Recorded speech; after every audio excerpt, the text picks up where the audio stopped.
SkullsandBones.com, I'm Metal Mark here with the one and only Ben from the almighty Goatwhore.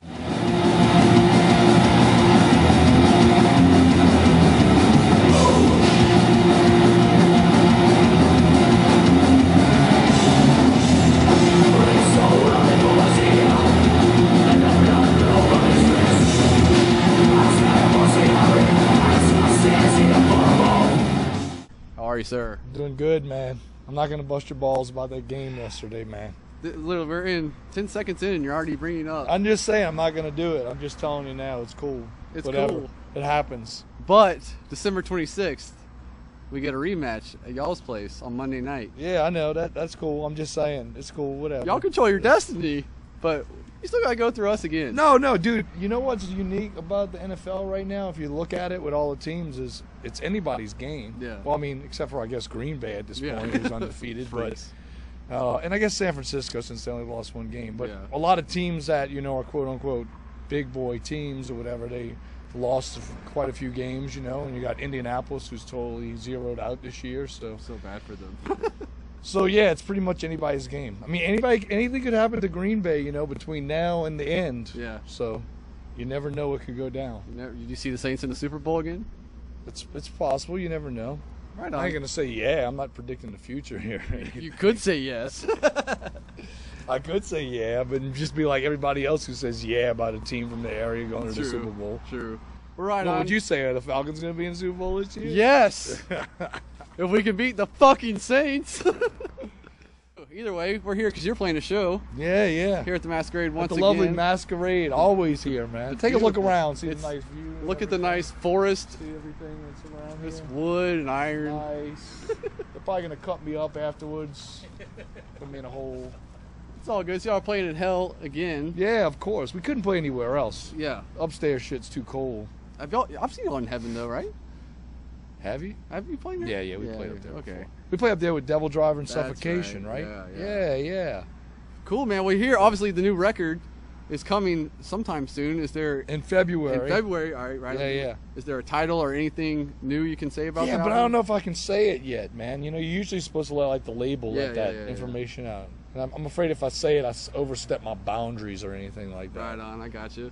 Well, talk about Sammy in the Decibel interview talked about he didn't want to do a carving part 2, and it came really easy to y'all writing that type of music. But since y'all didn't want to write the same record, how hard was it to write some new stuff that wouldn't? Well, compare? it wasn't necessarily writing and carving part 2. You know, like most bands do a record, and like the record, you know, is like looked at in a really good way. It gets really good recognition and everything, and then you get into this phase where, you know, everybody's like, oh, well, how are you going to outdo that record and everything? I don't think we really focused on that. We kind of focused on writing what is Goatwhore, you know, and how we write. And I think it's basically more of the evolution of the band and the way things are going.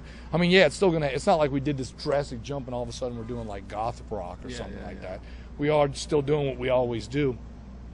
I think it's forming more into what our sound is and what we are. Yeah. So, you know, I'm sure they'll have people that'll be like, oh, it isn't better than carving or anything. Well, we're not trying to beat ourselves out here. You know, we write pretty much for ourselves.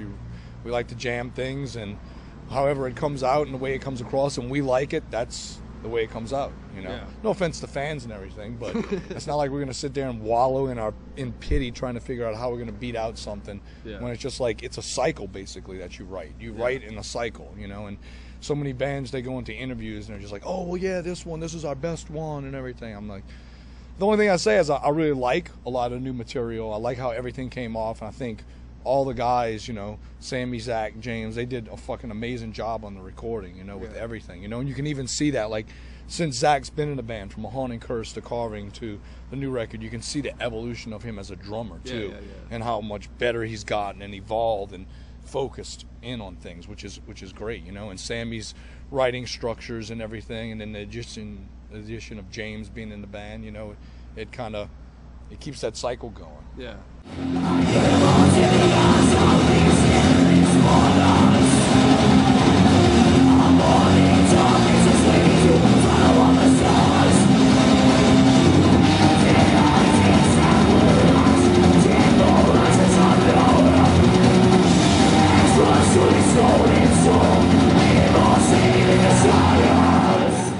carving, there's a lot of there's more solos than usual for Goatwhore. Does it continue that way, or yeah? There's a good. I think maybe there's a little bit more solos on this record. Okay. Actually, and actually on one song it's got this like intro thing to it.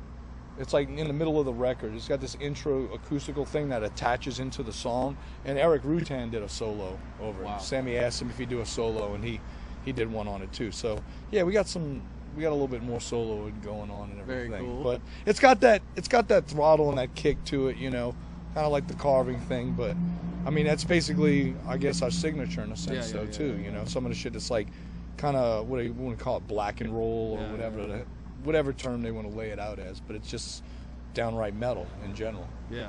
Now, I know this is a hard question when the album's not even out yet, but do you have a certain song that you just can't wait for people to check out? No. Awesome answer. No, I want people to really check out the whole thing. Yeah. You see, the thing about today is, I don't really, the whole downloading thing and everything, I could really give a fuck less about. Really, it is what it is, and people do what they do. But I wish that people would, even not just with us, but with a lot of bands, is focus more on like whole records instead of like finding a song that becomes popular, and then everybody like either not buying the record and just downloading that song, or just buying that one song, whatever, from iTunes. Yeah.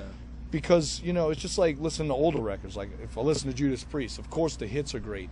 But once you listen through all the Judas Priest records, you start to find other songs that are just as fucking magical or fucking totally insane.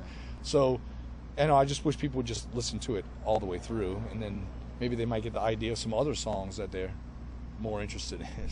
Very good. It's not that hard. No, I mean, you're always going to have songs that people like more so than others, but in this day and age, it seems like it's more so because the accessibility to be able to buy just a single track and things like that, where it kind of goes like that. Yeah. And I'm not just trying to do that because I say, hey, give me more record sales or anything like that, but it's just like there are other songs that are pretty much equivalent to the quote-unquote hip song. Yeah. But I don't really have like a favorite song on it yet or anything. I've been asked that a couple of times already, and I really like a lot of it. I guess maybe it hasn't really all of it's sunken in fully yet to like really pick one away, but I am really excited about playing each and every song from the record live because they all have that like kind of live vibe. Yeah. How there's some records, you know that certain songs with a band are really good live, and some of them are like, oh, they're just like a record song. Yeah. I think every song is like a live song. So I think through the duration of touring, we'll eventually play every song from it. We actually did that with Carving. Yeah. That was the first time we ever did that, was actually through the duration of the touring cycle, play every single song from Carving. It didn't suck. No, it didn't. It was pretty fun, actually. It kind of keeps things a little refreshed, too, Yeah.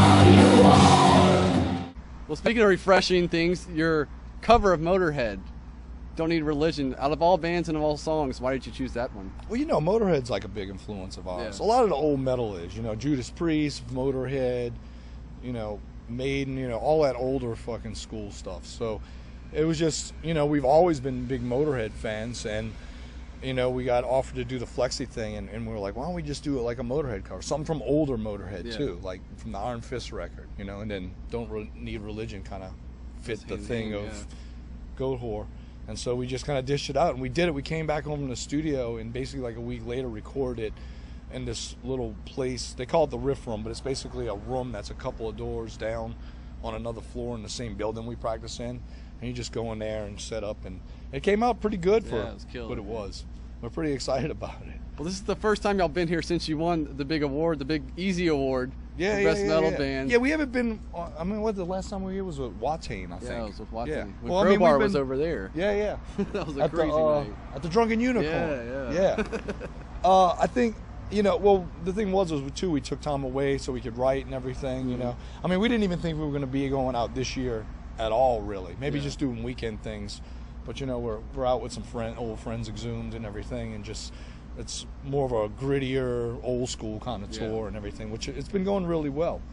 But, you know, we're going to go into a new year in February and start hitting the road when the record comes out and take that cycle. Very cool, man. Well, I have to ask, what did y'all do with the trophy? It's actually sitting on it's funny, the guys, I wasn't home actually when it all went down. Oh, yeah? I was in Europe with Son. Oh, that's right, yeah. And they went and they got the trophy and everything. And they actually built this little shelf in the practice room. It's like a little fabricated shelf on the wall in the practice room, and they put it there. Nice. Which is kind of cool. It's like your golden record. Yeah. Very cool, man. Well, I'll let you get started for the show since y'all are going on quite soon. Do you have any last words to the fans? Buy the new record. Damn right. It's coming out in February, Goatwhore. Buy it. Buy it all. Support them. It's only $12. It's like, what, 3 beers? Oh, shit, if you come to a show, it's only like $10. $10. You can get an extra beer. Yeah, that's good. In the South, beers are cheap, so you should come to shows in the South. In Atlanta. In Atlanta or New Orleans. Or Atlanta. Or Florida. Or Mississippi, Alabama. You know, one of those. All the way around. Yeah. Appreciate it, man, Ben, as no always. problem. Thank you, man. Goatwhore, one of the best. Support them. Cheers.